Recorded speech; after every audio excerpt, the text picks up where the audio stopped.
until this day, up until today, I have not set my foot in a award. Whether ndiyobona ichomi or whether no, especially from me, no, I am not going there. I'm these bricks. So I haven't set my foot since that day. The 3rd of October 2004, I have not set my foot back there again. Labor what? Maternity? No, those are not my things. Those are not meant for me. And I don't think that I'm ever gonna go back ever in my life, even if I'm married to potential husband. Baby, so phela ubomi bethu sitravelishe, not ukwenza abantwana. That department is not meant.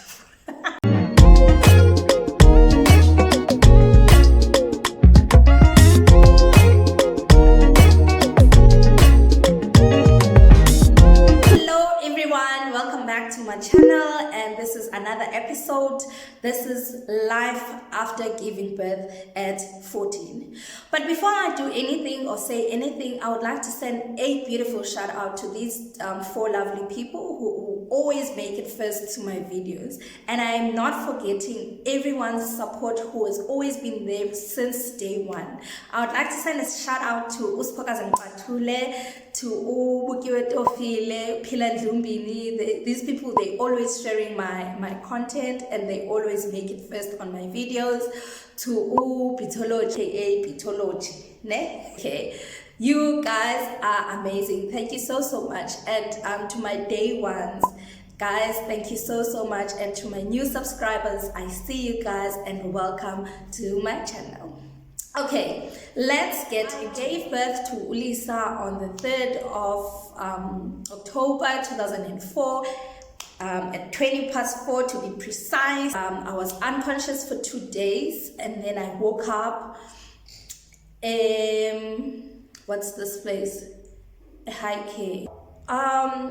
The doctors left. I was left with the nurses, and then the nurses had now sat me down and they said to me, "Girl, we want to talk to you before you leave the hospital, and we know that this is the only chance that we have before you leave the hospital. We might not have like a chance to speak to you with regards to this matter, and you might not be aware of how much of a damage it could have made to you, or how much of a danger that you were in with the baby."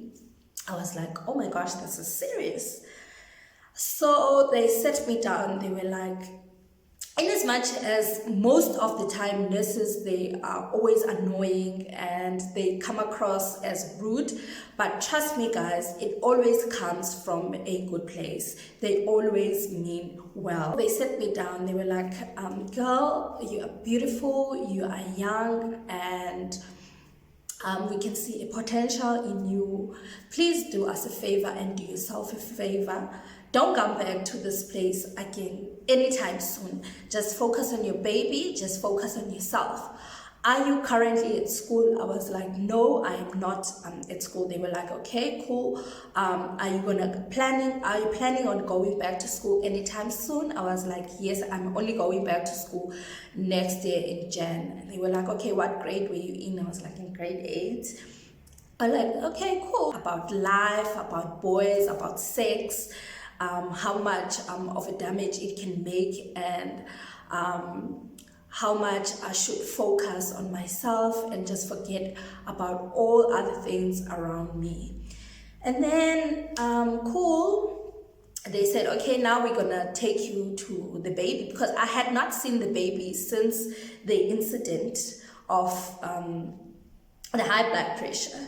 I went to the nursery. Oh my gosh, what a beautiful, perfect, healthy baby it was.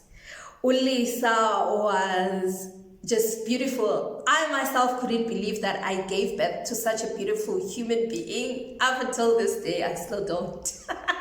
Okay, guys. So I got to the nursery and then I got to see the child. He had a name tag on his wrist. It was written my name. I was like, did I just give birth to an entire human being? Such a big baby, such a healthy baby. I was like, oh, okay. when do I get now to hold him? They were like, no, go ahead. Hold your child, baby. It's yours. It's your baby. I couldn't hold the baby. I was like, I'm going to leave it for now, and then I'll wait for my mom to come and help me with this. They were like, no, we can help you. And then they helped me to carry the baby. I was like, oh my gosh. Okay, I carried the baby, and then I asked them, okay, when can I take the baby? They were like, no, we are still monitoring your situation. You cannot be with the child currently, but we are taking you back to the normal ward. Okay, naya we normal ward, and the doctors came to examine me again. They were like, how do you feel? I was like, I'm fine, I'm okay. They're like, okay, we think that you might be going home today. I was like, eh? Yeah. They were like, yes. If everything goes accordingly with regards to this examination that we're making, you are gonna go home. Best news ever. Best news ever. Remember, I got to the hospital on Sunday, Monday, Tuesday. It's Wednesday now. We were a high care, normal ward. Doctor, come on. And then they were like, okay, the exam is finished. Your blood pressure is back to normal. Is there anything that you feel in your body? We came like, they were like, okay, Kumbu, you can go home. I was like, yes, doctor. Like, you can go home. I'll organize with the nurses and tell them that you can go home. The nurses were so nice towards me. They were like, oh, 14. Then they were calling each other like, girl, you're going home. I was like, okay, mom. Okay, guys, shout out to my mother. Like, she was there. She held me down throughout my pregnancy, me giving birth to Lisa, throughout Ulisa, she was there. If there's one thing that I can give a cup to my mom about, was raising umdanam and being there for me throughout my pregnancy and throughout the whole thing of giving birth to Lisa. Okay, cool bananas. Then I phoned my mom. My mom came. She came with KS and those umdana. Kutala ke nisibuka KS into. Ezimpahla zomntana. Abantu sezabanjani. He was hairy. He was hairy. And then my mom was like, okay, masayomthatha, masayomthatha in nursery. And then when we came back, my mom dressed the baby. And then I went to change because I was no longer interested in taking a bath or taking a shower from the hospital. I was like, hey, okay, fine. We went home, and then when we got home, I took a bath because I was so exhausted from Yongelande. I think the body was just exhausted now. And then my mom wafasumtana. Oh, the lighting is changing. Oh my gosh. My mom wafasumtana. And then she was like, okay, fasumtana. I'm giving you 2 to 3 days. After that, you will have to take umtana and by yourself. Now I'm a mom. So things have now changed because with pregnancy, it's different. You wake up, you prepare food for yourself, you just chill by the TV, clean the house, and then sleep if you want to sleep, wake up, repeat the same thing. But now when the baby arrives, it's no longer about you doing those things. It's about you and the baby. You have to take care of yourself. You have to take care of the baby. So things like having to bath the baby, having to feed the baby, I didn't know most of the stuff, obviously, because I was 14 and I was a new mom. So my mom was there throughout the process.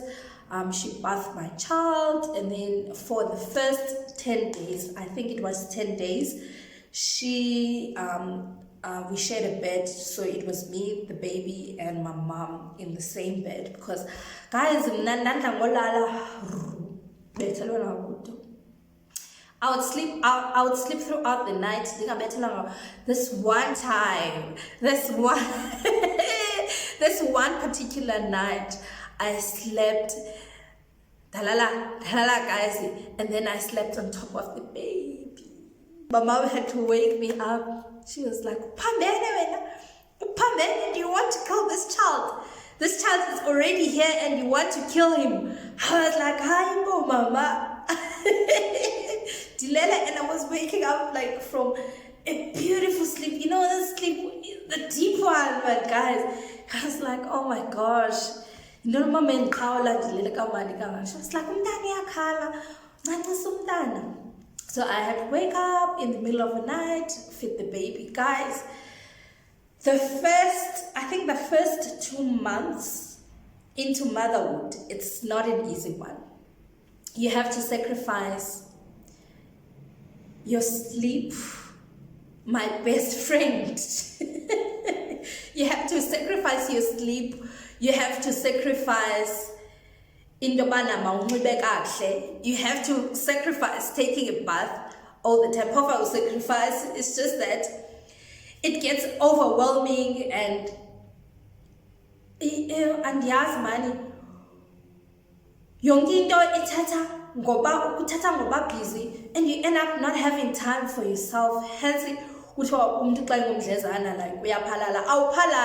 just that priorities are suffering. As a safan priorities, and you know what, I think this is meant for abantu abachatileyo, so that if umna ndifuna ulala, umyeni makavuke ajonge umntana xa engekalali. Ewe kaloku, so ngoku ndim by myself funeke ndijonge umntana, ndifeed umntana, ndimguqule manje ndimguqule, ndithi make sure uba ulele right, andikavasi novasa funeke ndivase amanapukeni. I was using towel nappies because I would only use like disposable nappies when I was going to special places like church or clinic.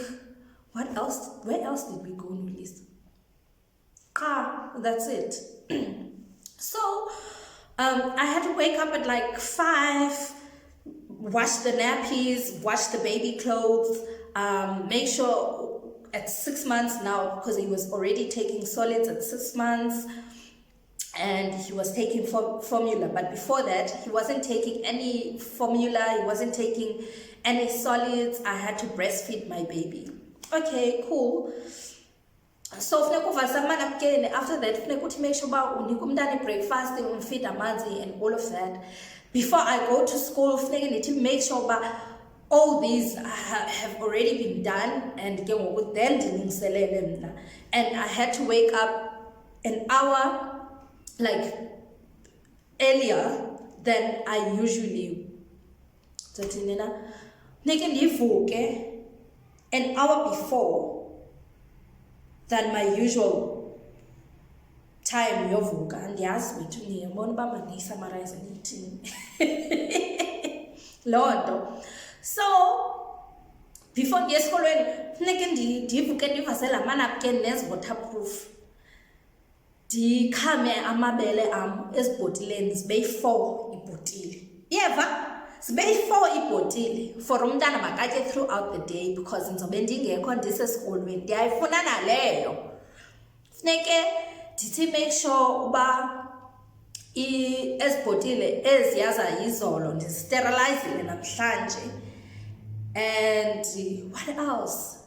But it was just a lot, man. But again, all in all, I was doing quite well. I could balance iskolo with the motherhood. So that is what changed kuyo yonke le process. And to all the young girls out there, stay away from boys. Boys are not for you, okay? Boys will destroy your life. They will destroy your dreams. Stay away. Rather use the 7 B's of DJ Sbu. Books before boys, because boys brings babies. Okay, class? Yes, miss. Yes. That changed my entire life. So ndaqhubekeka ke ndangumama. It wasn't an easy one, but a child is a blessing, guys. A child is a blessing. Umntana moya blessing. In as much as bana kwayenzeka yonke lento the way it happened, but I would like to say to you today now that my child, he was a blessing. He changed my life completely. He changed indlela endibona ngayo izinto. He gave me love. You know, when you are given love from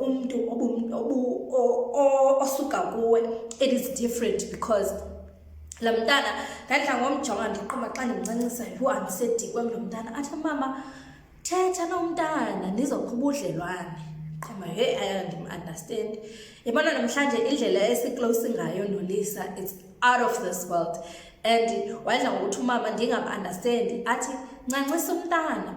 It is for a bond, and you are giving umntana zonke ii-nutritions. Umntanam wancanca wade wahamba wade wathetha wade waphuma amazinyo ahamba ayodlala, and then abuye aziscrape afune umncancibela. Hayi njani kaloku ndisencinci noba mncinci at the same time. Ndisencinci. So laa nto yoncancisa yacreate ibond, and shame, he taught me love. I am coming out today. I am saying to you that my child taught me how to love. I didn't know how to love. I didn't know what love meant until I met my child.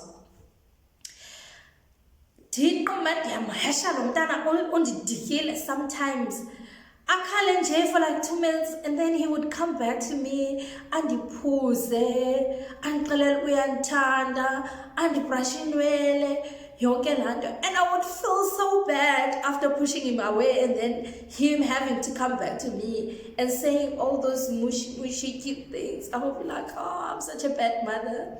Then I only then realized in the manner, no man, love is a beautiful thing. Love is a natural thing. And xa ingumama nomntana, it is, guys, I think that is all for this episode. I will see you in the next episode. Kindly subscribe, share, keep on doing that. I know you guys are sharing my content a lot. Keep on doing that, and like, and tell me if you have any young motherhood experiences or young fatherhood experiences in the comment section down below. I'll be reading those comments. Ask me questions. If you're interested in my stories, ask me questions. Otherwise, that is all from me to you. As for this episode, bye-bye. I will see you in the next one. Take care, guys. Cheers. Bye.